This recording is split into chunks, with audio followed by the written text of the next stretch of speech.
Hello, everybody, and welcome back to another episode in our TNA What If series in TW 2020.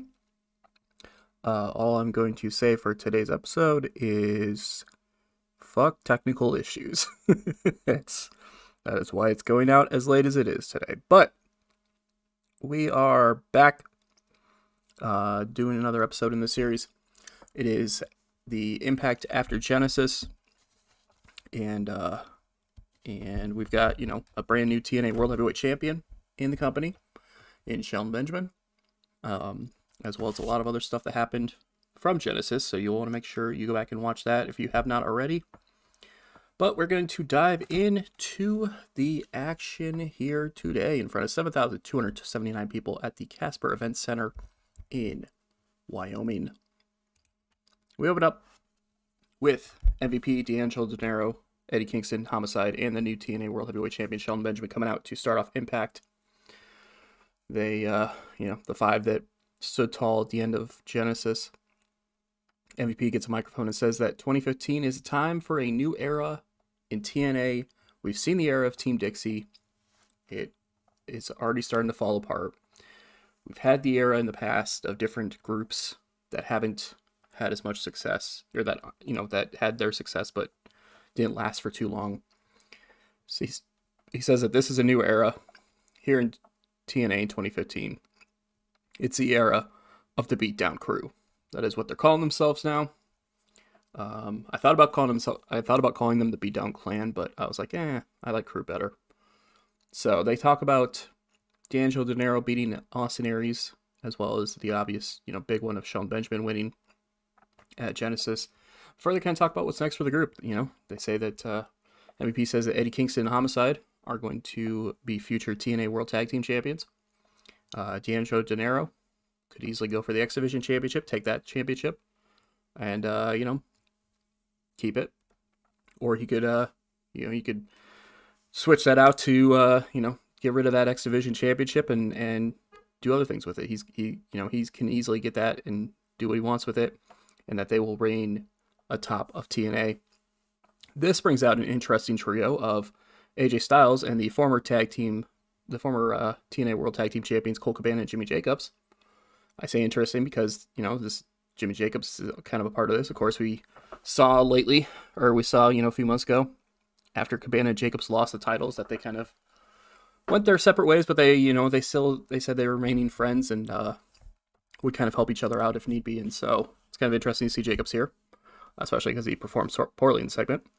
But they kind of Colt Cabana kind of questions this whole quote unquote era, this whole idea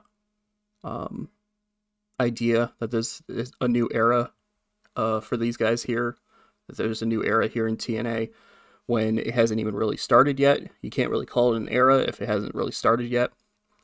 And that, that maybe they're going to put a stop to this whole Beatdown Crew thing before it even really gets off the ground. AJ Styles kind of talks about how the last time that he stood in the ring with Shelton Benjamin one-on-one, he beat him and defended his TNA World Heavyweight Championship, and now Shelton Benjamin has that championship, and lo and behold, AJ Styles may be looking to grab that championship for himself, maybe looking to put Benjamin's title reign to a very short notice kind of thing. So there's some back and forth between both sides. That ends up setting up an 8-man tag team matchup for the main event tonight. MVP kind of talks Shelton Benjamin out of the 8-man tag team matchup, saying that Benjamin, as the world champion, Benjamin can rest and do what he wants to do. He could choose when he wants to wrestle.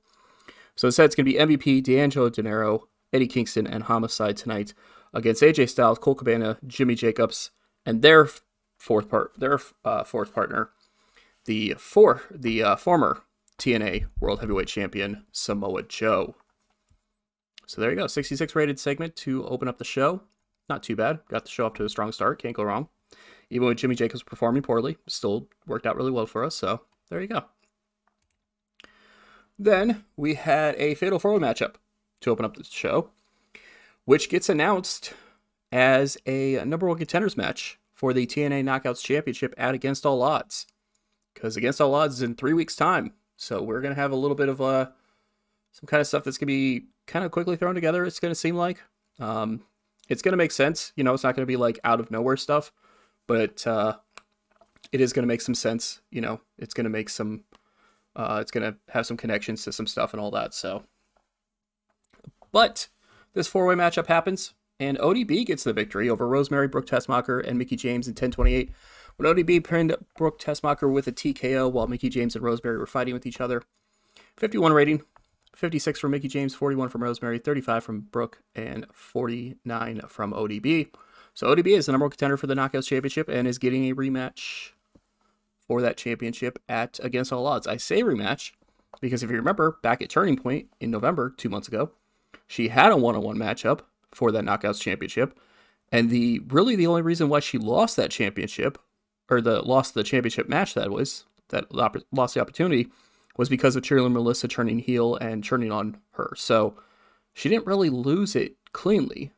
And so ODB now gets her opportunity to potentially win it cleanly, you know, to have a chance to win it cleanly this time around. But she is the number one contender for the Knockouts Championship now. And we'll have to see how that plays out. Then after that, we have a 57 rated segment as we see Adam Cole. He's backstage and he's really disappointed. He's just he's down on his luck right now. You're not down on his luck. He's kind of, just feeling really down right now. Roderick Strong and SoCal Val are there. 2 members of Future Shock with Adam Cole and Red Dragon. And they're trying to perk him back up. They're trying to get him, they're trying to get his feelings back up again. Of course, he's disappointed he couldn't win the X Division Championship at Genesis from Jay Lethal. He's kind of disappointed that he ended up being the cause of them losing the final battle of the war that had been going on between the House of Truth and Future Shock. And Cole's just like, hey man, like I get what you guys are trying to do. I appreciate it, but I'm not in the mood. I'm not in the mood right now. He gets up and walks off as Strong and Val just kind of look on, kind of uncertain what's happening here. Adam Cole really taking this that title loss kind of to heart really. Gets 57 rating here, as we'll have to see what's next for the rest of Future Shock here. Then we get a 40 rated interview with the Sexy Purple Thunder Scissors, are still Knockouts Tag Team Champions, as they are being interviewed by Christy Hemme, and Io says that it's not their fault that Gail Kim and Serena Deeb had issues with each other at Genesis. They still won, and they still are the tag team champions, and they look forward to seeing who's next to step up to them. So 40 rating here, not too bad there. Then we have a singles matchup here that the commentators talk about how, well, we'll describe it here and then I'll explain what's happening.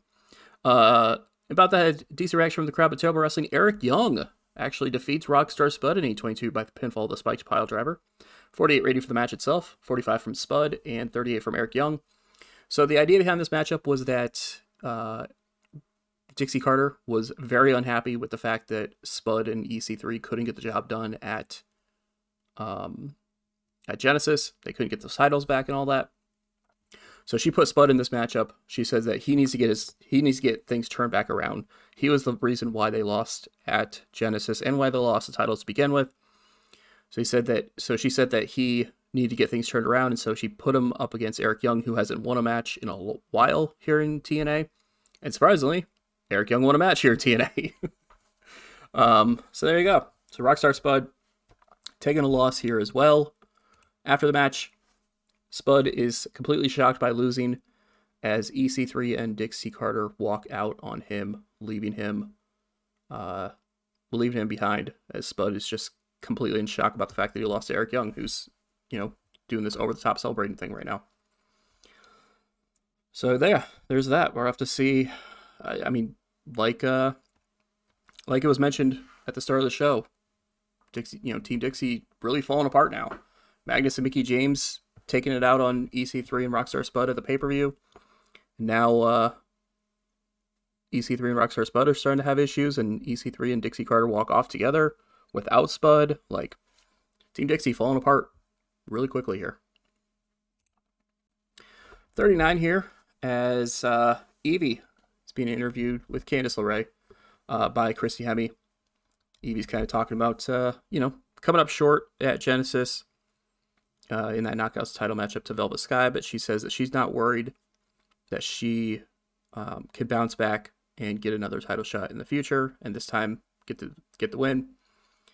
When all of a sudden Shirley Melissa shows up, and Melissa is not happy. She says that she unfortunately had to admit some respect for Madison Rayne at Genesis. But you know who she doesn't have respect for? She doesn't have respect for this whiny little underdog here, kind of staring at Evie. She doesn't respect the fact that Evie got a Knockouts championship matchup at Genesis. She doesn't respect the fact that Evie's been given all this, these video packages and these interviews and all this stuff, when it should be Cheerleader Melissa who should be getting all that stuff. And so they have a little bit of a stare down between the two of them here on Impact. So it looks like we're heading towards an Evie and Cheerleader Melissa feud of some sort. Then we get a 64 rated matchup. The C's, the American Wolves, defeat the Decay in 10:54 when Eddie Edwards pinned Crazy Steve with a forward lung blower. Crazy Steve was weak link. He had a 39. I was looking at Eddie Edwards' rating when I said that. Crazy Steve had a 39. Abyss had a 66. Eddie Edwards had a 63, and Davey Richards had a 69. Nice rating there. 64 for the match itself, though. The Wolves gain a victory here, trying to bounce back after losing beer money at Genesis. They get a victory over the Decay.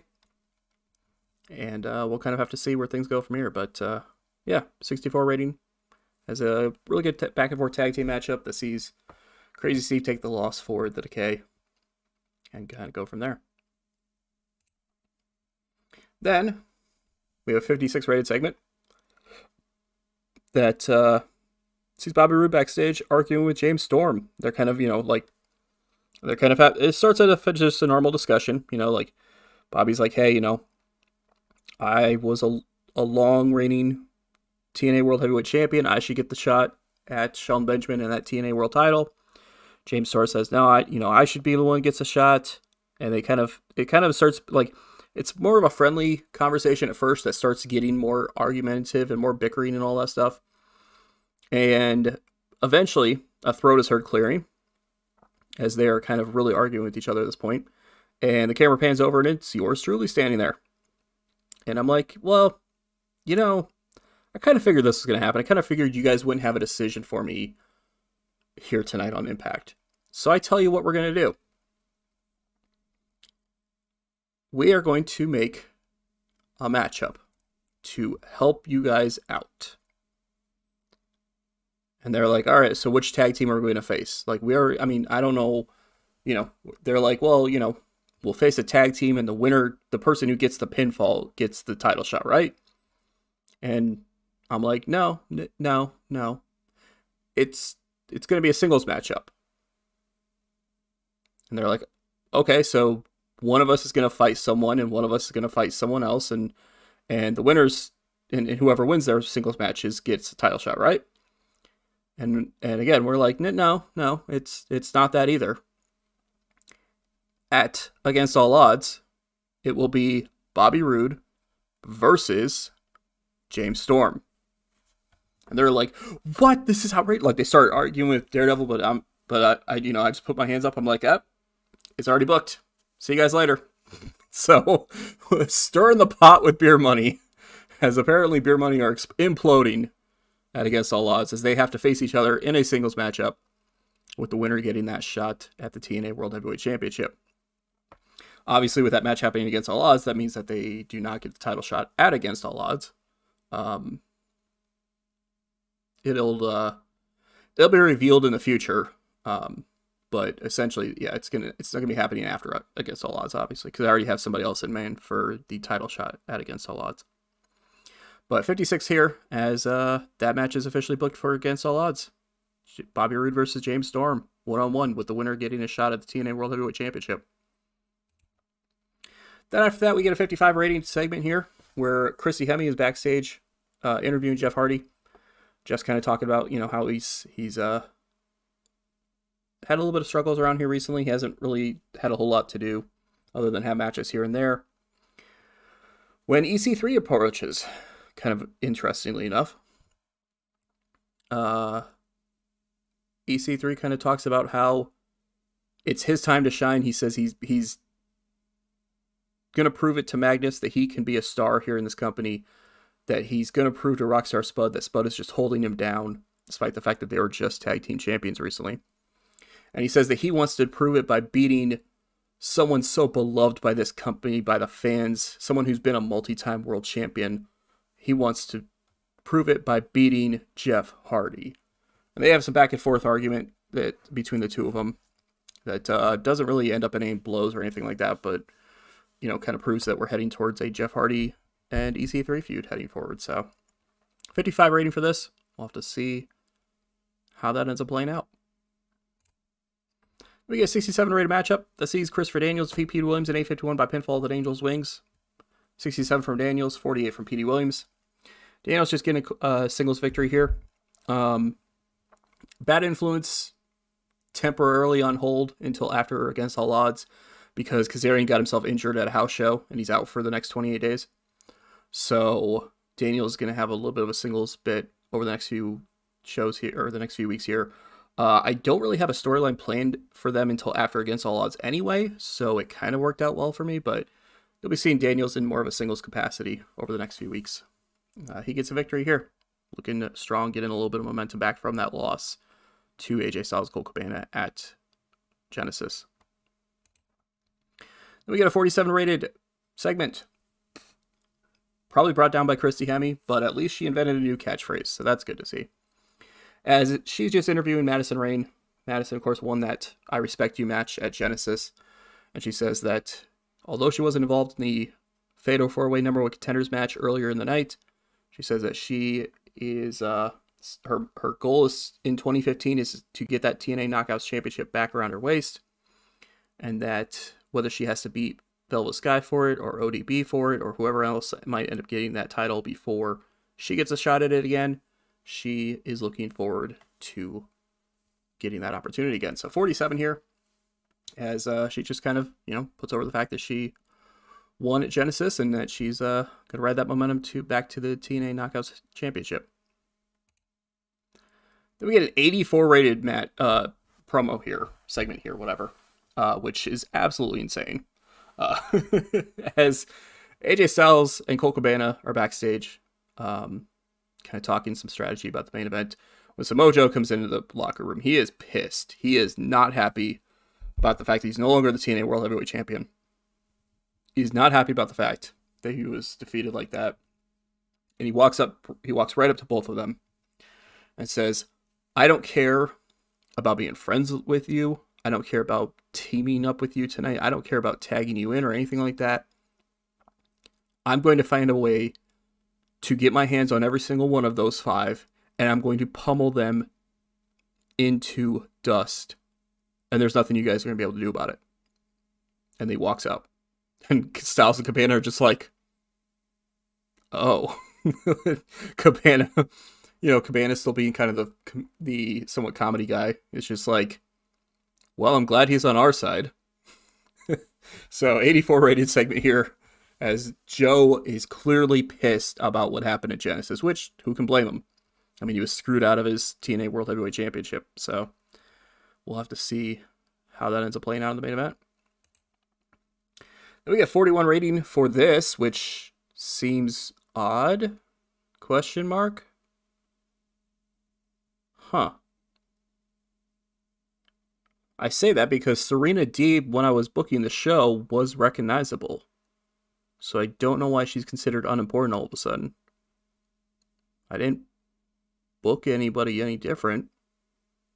Oh, you know what might have happened? Because ODB won that 4-way match earlier in the night, she might have got bumped up to recognizable, and it might have dropped Serena Deeb back to unimportant. That might have been what happened here. I mean, Serena Deeb got a victory here, so maybe she'll bump herself back up over, I guess. That would be the first time I'd see that. I would have had that happen during a show booking, though. That would have been interesting. Nevertheless, Serena Deeb defeats Daphne here in 743 by pinfall with a spear. Gets a 41 rating, unfortunately. It should have been better, but it was, but unfortunately, Deeb ended up dropping down out of time. Would have been a better match rating had that not happened. But Gail Kim came out and distracted Daphne during the matchup. It was more of her, it was more that Katarina was at ringside with Daphne, and she tried to get involved in the matchup.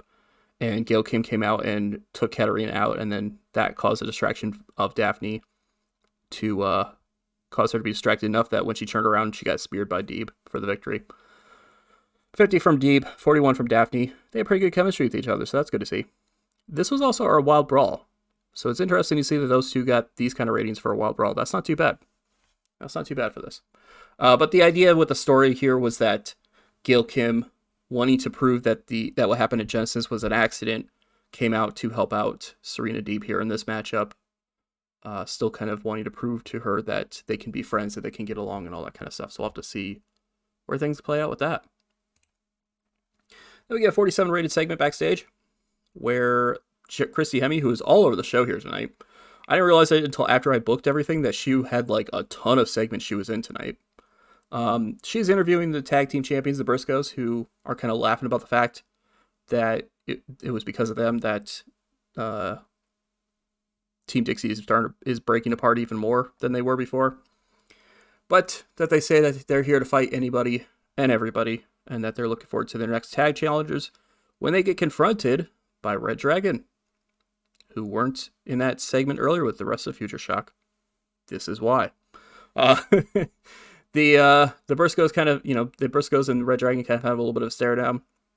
And Bobby Fish, who apparently is the talker of the group because Kyle O'Reilly has absolutely horrendous talking skills in this mod, especially, at this point. Which, to be fair, it's not like Kyle O'Reilly was incredible at promos, but it still seems weird that Fish is the better of the two, I guess. I don't know. Anyway, Bobby Fish says, hey, you know us, we know you. We had tons of matches against each other in other companies, other places before. And we've held championships, we've won championships off of each other in other places before. And, well, looks like you guys are kind of holding titles that maybe Kyle and I want to win off of you. It's kind of teasing the idea that, we might end up getting a title shot between these two teams in the future, which should be pretty good. But this got a 47 here, as we're kind of teasing the idea of Red Dragon versus the Briscoes for the TNA World Tag Team titles. We'll have to see if that ends up happening. We get a 61 rated matchup. That sees Charles Betts and Kurt Angle defeat Jesse and Zema Ion in 927 when Charles Betts gets Jesse to submit. We're going to say to an ankle lock. 61 rating for the match. The reason why Jesse and Zema Ion were teaming up on this for this match was honestly just because it was kind of a thrown together kind of thing. I didn't have any other heels I could really put in this that would work for what I wanted here, so I just kind of threw these two together. We're not redoing the bromance or anything like that. It's just more of, there was just kind of what I had available, which, to be fair, kind of told a little bit of a story too, because it's like, hey, maybe these two are, these two have been kind of struggling, and maybe they're looking to get back in the tag team division, and then, this happened. But the bigger story here is that, it's the whole story of Charles Betts being mentored by Kurt Angle at this point, and kind of, getting an opportunity to team up with him, which is huge for him. And they get the victory in a 61 rated matchup. 81 from Kurt Angle, obviously. 55 from Charles Betts, 55 from Zema Ion, and 30 from Jesse, which is why Jesse took the loss here. But yeah, it's not necessarily going to be a permanent tag team kind of thing heading forward. Like, it's not like they're going to be challenging for the tag team titles anytime or something like that. But there might be some tag matches with those two heading forward, because I've kind of learned, or I kind of quickly discovered that probably the best way to get Charles Betts over enough to where he can start doing some single stuff on his own will be to pair him up with someone like Kurt Angle. Obviously story-wise, I had already planned on this story happening when I brought Charles Betts in, but like right now with his popularity being as low as it is, I figured a smart way to build up his popularity to where he could do single stuff on his own without having to team up with Kurt would be to, have these segments with Kurt. So Kurt's building him up popularity wise, while also kayfabe wise helping train him and get him ready, to be a star here in professional wrestling kind of thing. So we'll have to see how this mentorship continues to play out. 61 rating here. Pretty good stuff. Then we got a 59 rated segment backstage where we have Austin Aries, who is, kind of a little disappointed about losing to D'Angelo Dinero. He's kind of, a little down on himself and all that. But he says that, minor hiccups aside, he's going to get his attention back to try to be the TNA World Heavyweight Champion. He says if he has to beat Shelton Benjamin by any means necessary, then so be it. He says that he's going to do what it takes to get things back on track and all that. And this is when Magnus shows up. And Magnus is not happy about the fact that Austin Aries talked about the TNA World Heavyweight Championship because Magnus feels like he should have the TNA World Heavyweight Championship. And so the two start arguing a little bit. Magnus making fun of the fact that Aries lost at Genesis. Aries making fun of the fact that Magnus wasn't even on the card at Genesis. When, of course, yours truly shows up, happening to catch this shouting as well, and says, all right, everybody's arguing tonight. What the hell is going on? Listen, you two want to sit here and have your issues with each other. You want to figure out which one of the two of you should get a title shot, however. Whatever. Next week on Impact, you two can go out there. You can have a singles matchup. And the winner will be the person who gets the shot at Against All Odds for the TNA World Heavyweight Championship. So there you go. 59 rating here, as it will be Austin Aries versus Magnus to determine who gets a shot at the TNA World Championship at Against All Odds. Now, you may be asking, Daredevil, why is Samoa Joe not getting a rematch against Shelton Benjamin at Against All Odds? Well, I will tell you why. You have to tune in because I have a plan in mind. Joe's not going to get an immediate rematch. One, because I am trying. I know it's a little iffy to say that after I just ran the tag title rematch at Genesis, but I'm trying to get away from doing title rematches because I feel like that's kind of an overused thing in professional wrestling. That if you lose, you should have to earn a shot at that title. But also because I have a different plan for Joe. Not that I was trying to get the title off of him and he's going to completely be out of the title picture now, but I have a different plan in mind for him at this point. But 59 here, as we have that match booked for next week. So Austin Aries versus Magnus on Impact. The winner of that matchup will be the one who challenges Shelton Benjamin for the TNA World Heavyweight Championship at Against All Odds. Then we get a 70 rating here. This didn't work out the way I wanted it to. Dang it. All right. Well, it'll be explained by the post-match segment as well. But what was supposed to happen here, what I tried booking here, actually, you know what? Road Agents might. Oh, it doesn't. Well, okay. It kind of says what was supposed to happen, but it doesn't quite show what was supposed to happen. So if you look at the Road Agent notes, you'll see what was supposed to happen. So the X Division champion, Jay Lethal, needed a number one contender. And so the idea is that Daredevil booked this matchup between Alex Shelley, Brian Kendrick, Chris Sabin, and Paul London because they've been having issues with, both teams been having issues with each other lately. Kendrick also, now not wanting to team up with Paul London. Guns are making fun of him for it. They're making fun of London for it, all that kind of stuff. So Daredevil was like, you know what? You guys, Kendrick doesn't want to team up with London? Fine. You go out there, you guys have a 4-way matchup, and the winner gets a shot at the X Division Championship at Against All Odds. Now, the way this match was supposed to play out, because apparently TEW didn't like the way I was trying to do it, was that the plan was going to be that Paul London pinned Alex Shelley at the same time that Chris Sabin was pinning Brian Kendrick, and the referee counted the 3 for both pinfalls. So it ended up being a 4-way matchup that was won technically by Chris Sabin and Paul London. That was the idea there. 62 from Shelley, 49 from Kendrick, 60 from Sabin, and 67 from London. They had a 70 rated matchup, which is really awesome to see. As you'll see with this segment afterwards, this is what actually was happening here.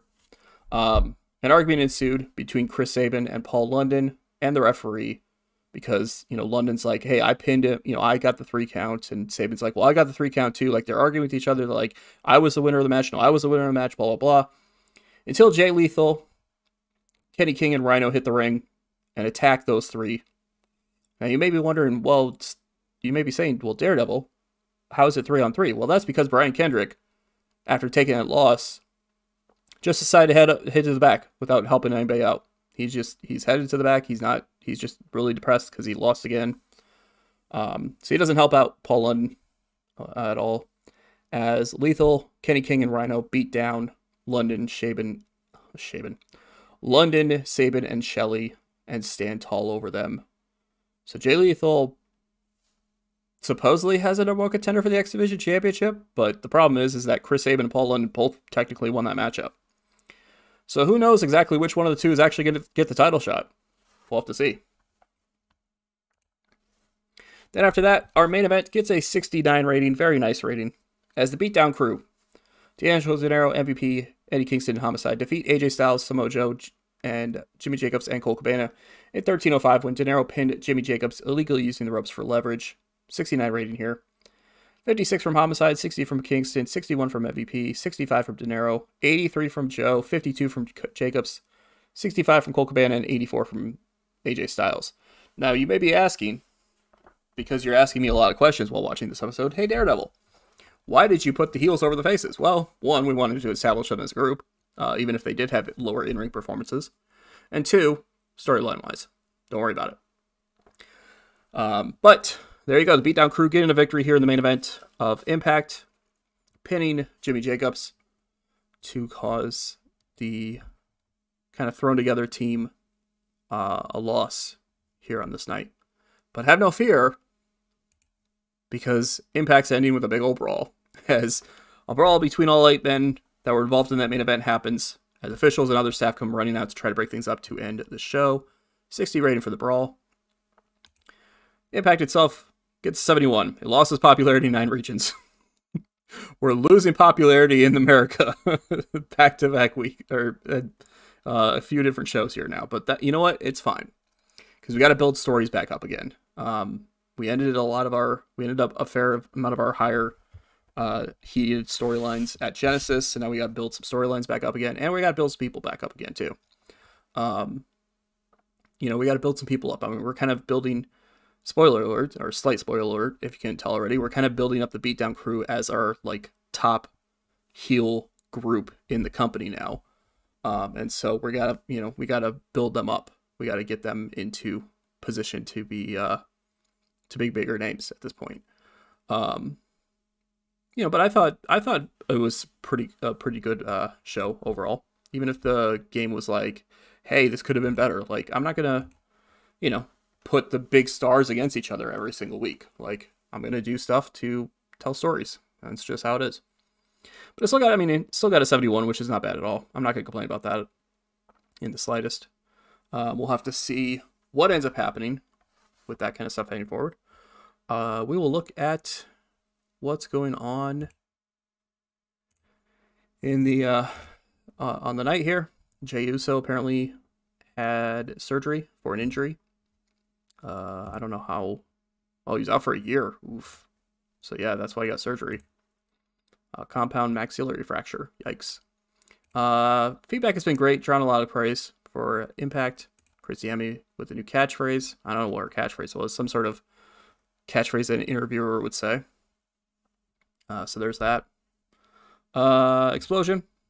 51 rating. Jimmy Jacobs also wrestled on Explosion and defeated Mike Bennett in the main event. So that was our way to get Jacobs a little bit of his momentum back after being pinned in the main event of Impact. Chris Heroes defeated Rocky Romero. Candice LeRae defeated Angelina Love. And Red Dragon defeated the Bravado Brothers. And also, we had a segment where the Canadian Ninjas, Nicole Matthews and Portia Perez, had some comments to say about the Sexy Purple Thunder Sisters. So it looks like we might be heading towards those two teams fighting for the Knockouts Tag Team titles. Because remember, the Portia Perez used to bully the Shirais with Mercedes Martinez, who left us for WWE. And she said she was going to find a partner to come in. And she found Nicole. She brought Nicole Matthews in. And she's, she has said that she wanted a shot at the Knockouts Tag Team titles, so maybe that's our next title defense. We'll have to see what ends up happening. Ratings on the night, 3.7 million people watching Impact this week. So you know what? Even if we lost popularity because of our show rating in America, I will still take 3.7 million viewers any day. 202,000 people watching NXT, which got a 65. And it saw Corey Graves defeat Nick Dinsmore to retain the the NXT Heavyweight Championship in the main event. Dragon Gate actually got a 75, so they were actually the better rated show of the night. Saw Dragon Gate defeat Shima, BB Hulk, and RE to retain the Open to Dream Gate title. Unfortunately, I'm not super familiar with Dragon Gate, so I don't know a lot of the stuff there, but, good show from them. FIP had a 59 for the night. Hot Stuff Fernandez and Minister Anderson defeating Rob Echoes and Bobby Lashley. A lot of former TNA people on this show. Just saying. And then ROH had a 53, which saw Matt Hardy and Bully Ray defeat Delirious and Punishment Martinez. So there is that. TNA Impact winning the night again as we continue to do so. So there you go. We are on the road to Against All Odds. We've got a few matches booked for the show already, including ODB versus Velvet Sky for the Knockouts Championship. Bobby Roode versus James Storm in a match to determine who gets the shot at the TNA World Heavyweight Championship. And some other matches that, aren't officially announced right now, but seem pretty obvious as to what's going to happen with them. So thank you all for watching. Definitely appreciate it. Hopefully you continue to enjoy this series. Like, comment, subscribe if you will, because that would be awesome of you. For this series, we will see you next Thursday that is, for another episode.